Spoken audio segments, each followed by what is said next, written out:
எச்சகம் வாழ இன்னருள் தாத்தா.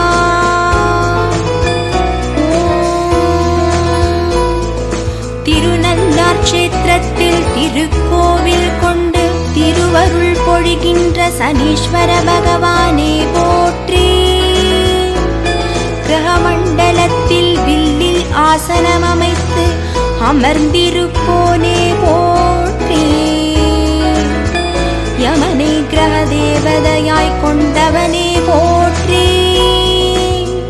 கிரகமூர்த்தியாய் தானே விளங்கும் சனீஸ்வர பகவானே போற்றி போற்றி.